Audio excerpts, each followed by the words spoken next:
And the adventure begins, going to get the little girl.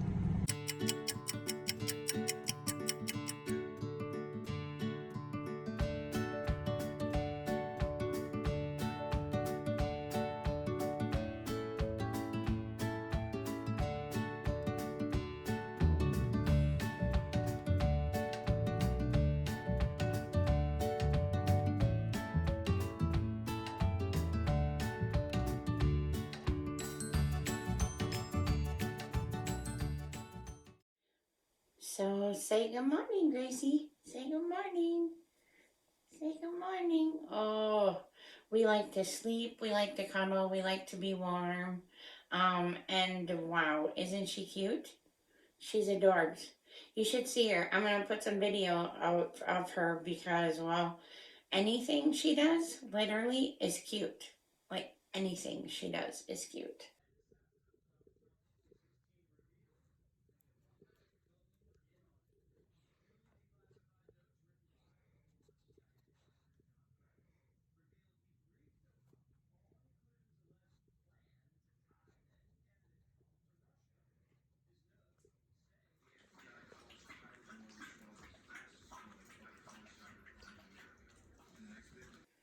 So she's a little cuddler. She's speaking my love language, and she's making the days really amazing.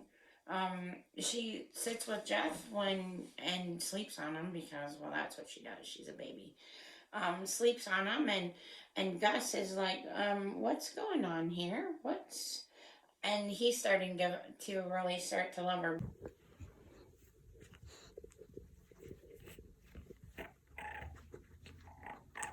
Who's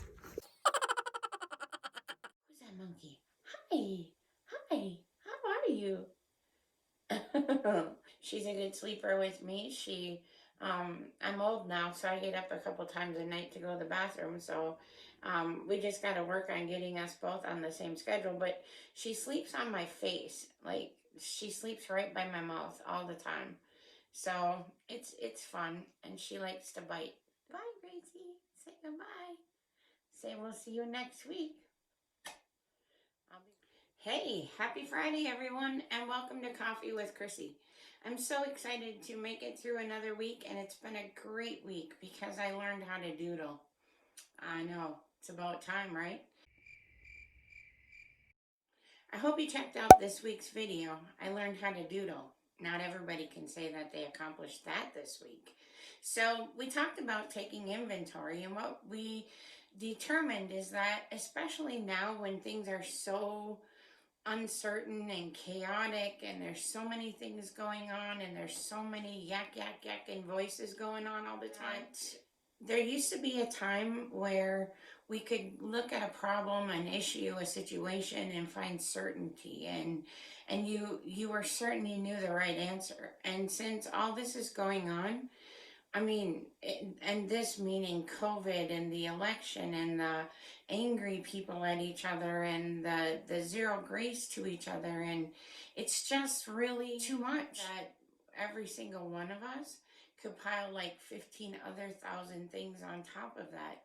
So when it gets to be so chaotic, what I find is that in my world and where we live, it's important for me to take inventory, because if I don't take inventory and I get caught up in all the things that are happening, whether it be with life or caregiving or kids or whatever, when you put all that together, it can get kind of overwhelming, and our amygdalas can just go, and we really start with emotion instead of actually using our logic, our thinking brain.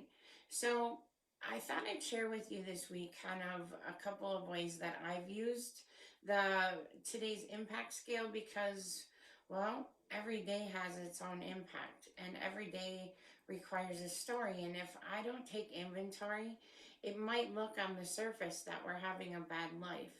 And the reality is we're not having a bad life. We have bad days. And because I've learned how to take inventory, and because I've learned how to support ourselves in the moment, is it perfect? Nope. But if I take those bad days and turn them into bad moments and understand that we can get over something as quick as we get under something, so to speak, right?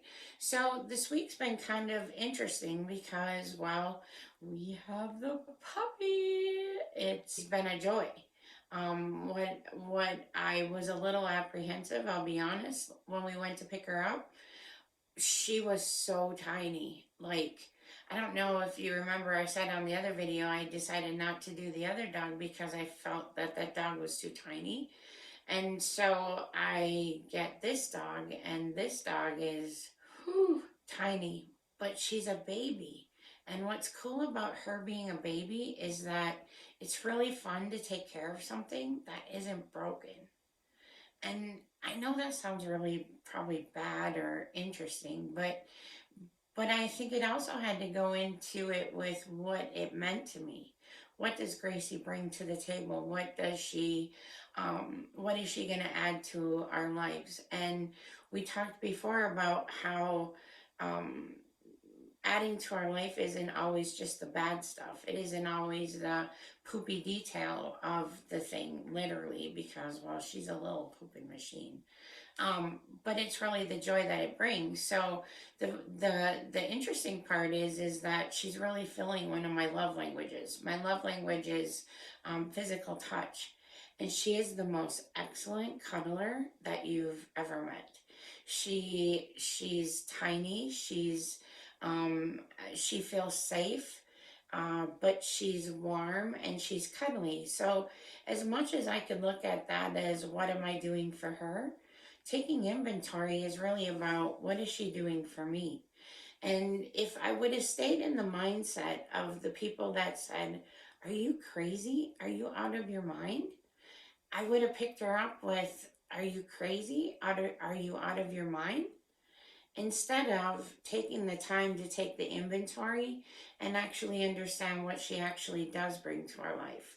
Because the joy that we've gotten out of the last 6 days, we'll have our week tomorrow, the joy that we've gotten out of the last 6 days is immeasurable.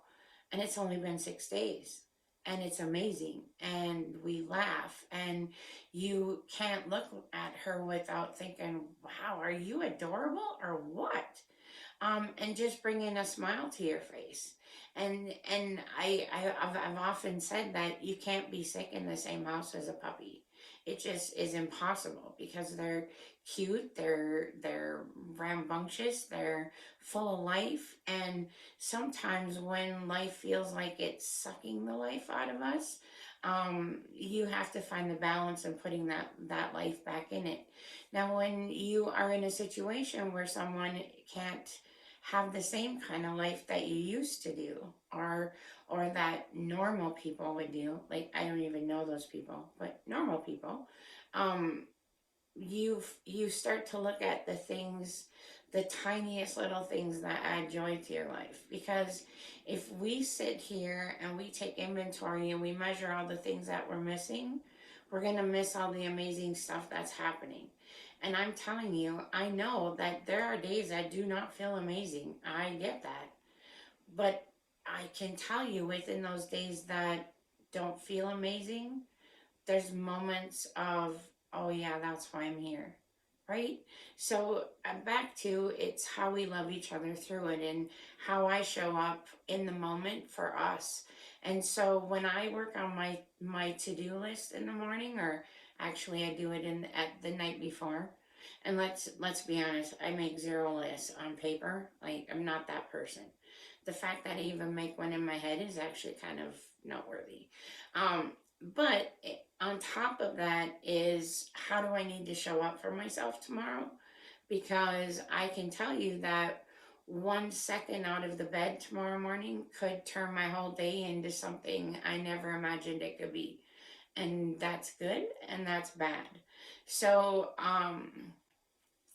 yeah, think about oversleeping. How does that turn your life upside down for the day, right? And so if you look at oversleeping, for instance, when you roll over and you look at the clock and you're like, shoot, I'm late, and you go, head out the door.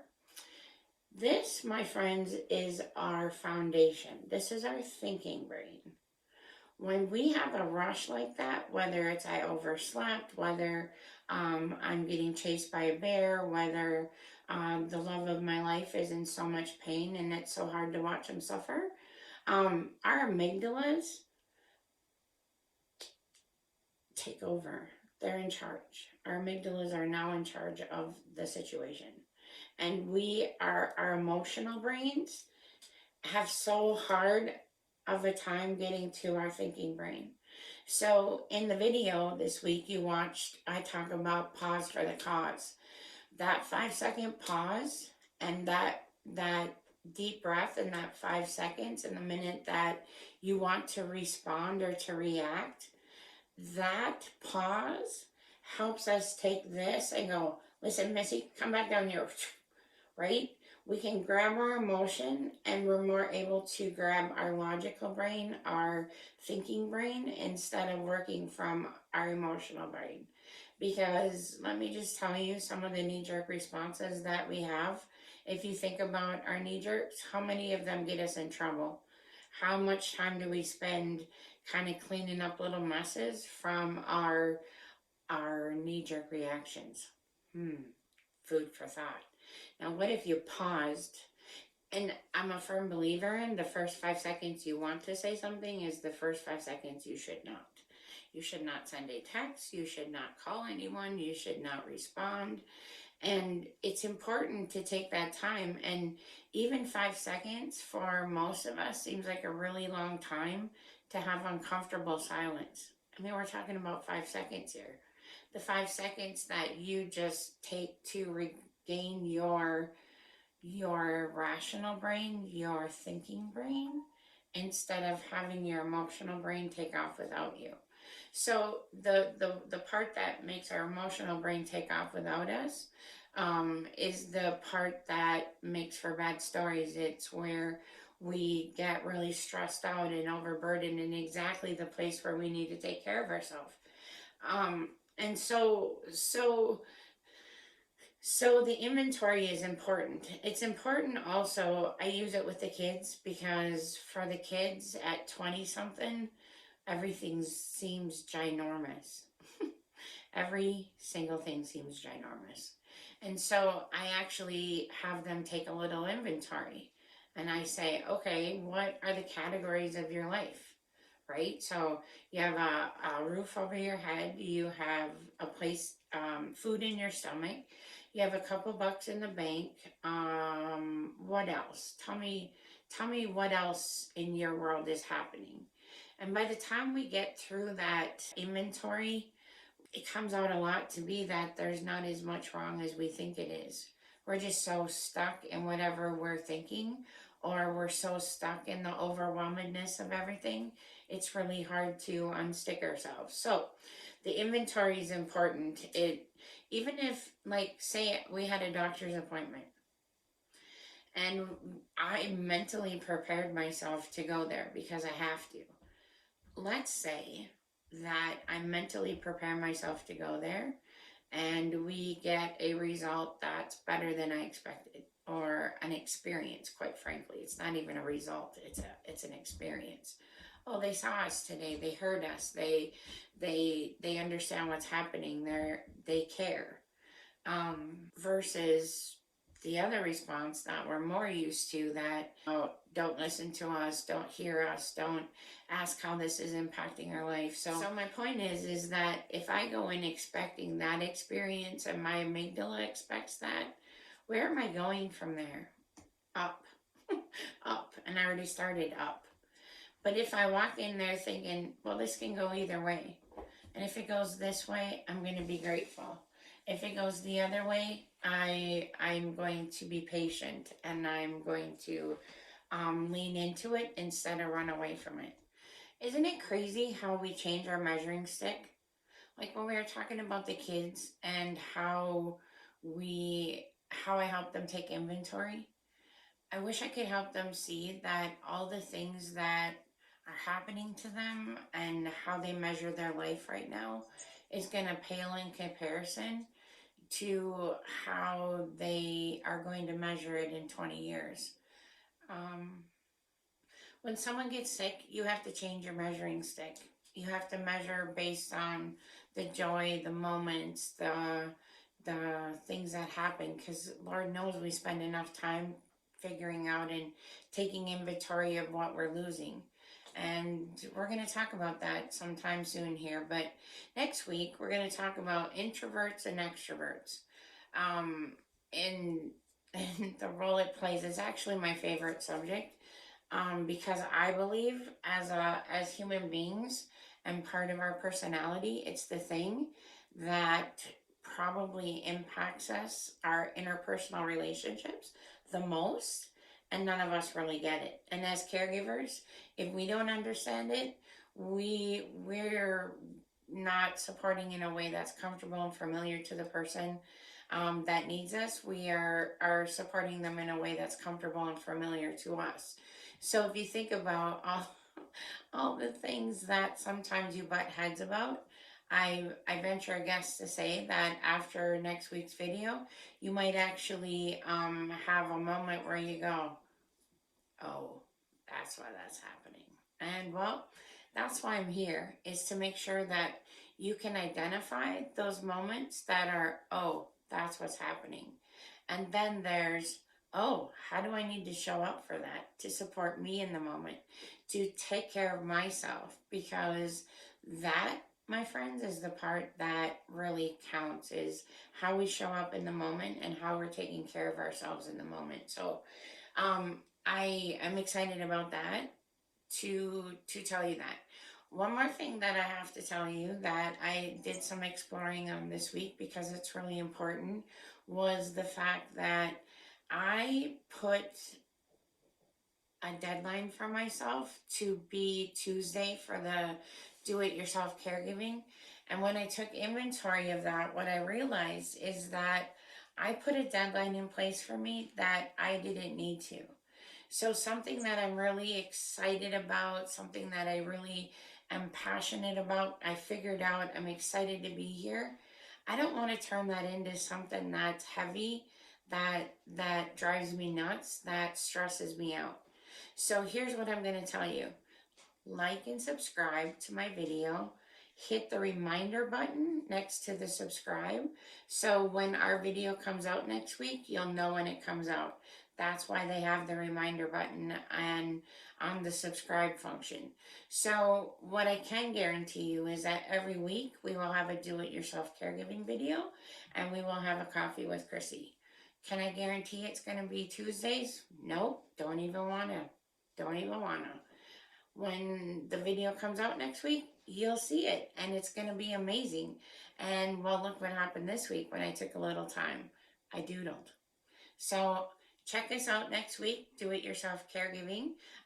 Share, like, subscribe. This is free for families, for people who are struggling, or people who are just struggling with humans in general. It helps us figure them out. So please join us. And well, thanks for showing up. I'm really having a good time. It's really helping me, and I really hope it's helping you. So remember, extend yourself the grace today, because no one else is going to do it. Take care. See you next week. Bye-bye.